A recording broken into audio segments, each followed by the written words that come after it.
तो बच्चों आज मैं लेके आया हूँ चैप्टर नंबर 14 बायोमोलिक्यूल्स के solve MCQs and important questions.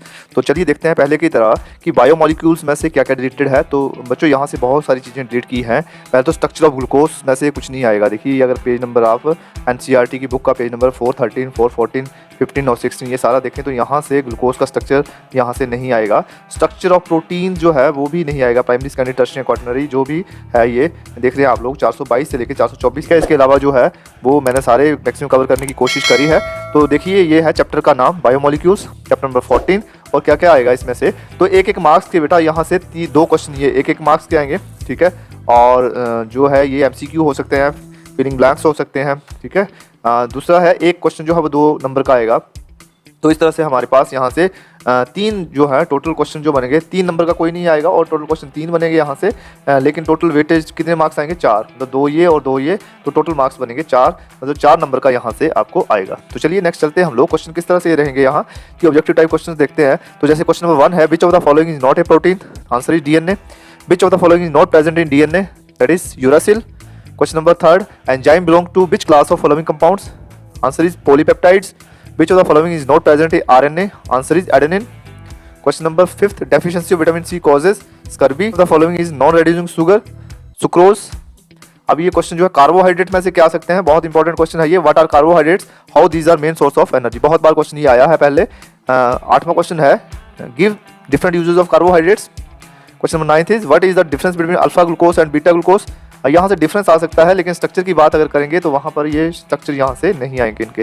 Right दिया, देखिए यहाँ पर है क्वेश्चन की right the real cyclic structure. तो साइक्लिक स्ट्रक्चर बनाना शायद नहीं आए आपको पेपरों में। अगर आपको आता है तब तो बहुत अच्छी बात है। अगर एग्जामिनेशन पॉइंट ऑफ व्यू से देखें तो ये इनके आने की संभावना जो है वो लगभग ना के बराबर है।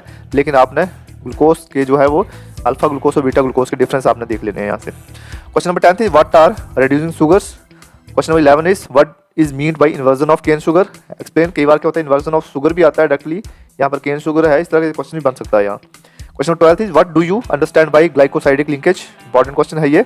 नेक्स्ट है what are the function of carbohydrates in living organism. Next है 14 व्हाट इज म्यूटा रोटेशन। तो म्यूटा रोटेशन में भी ये साइक्लिक स्ट्रक्चर आएगा। तो आपने म्यूटा रोटेशन की डेफिनेशन आपको आ सकती है, अगर बीच में एग्जांपल देना पड़े तो आप दे सकते हैं। Question number 15 is what happens when glucose is heated with tolerant reason, very important question. Protein के बारे में है तो प्रोटीन के क्वेश्चन इस तरह से बनते हैं। Question number 16 is what is denaturation of proteins, बहुत इंपॉर्टेंट क्वेश्चन है ये। क्वेश्चन नंबर 17, ठीक है, what are essential and non essential amino acids, important है ये। Question number 18 is give points of difference between fibrous protein and globular protein, बहुत बार आता है क्वेश्चन ये। Question number 19 is how to explain the amphoteric nature of amino acids, question है। Question number 20 is give 2 functions of proteins in living organisms. Question number 21 is what is peptide linkage, very important. ये देखिए question number 22 अभी बात कर रहा था मैं। What are ड्यूट्राइन से अमीन से पूछ सकते हैं इसको, या फिर यहाँ इस चैप्टर बायोमोलिक्यूल से भी ये क्वेश्चन आ सकता है, मतलब ये बहुत इंपॉर्टेंट क्वेश्चन है। What are ड्यूट्राइन्स।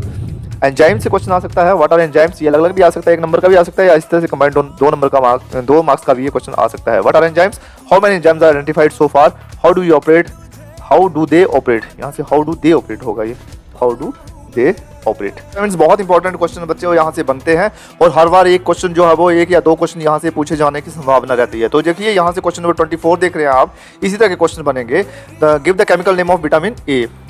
Next is question number 25 is why are vitamin A and vitamin C essential to us, give their important resources.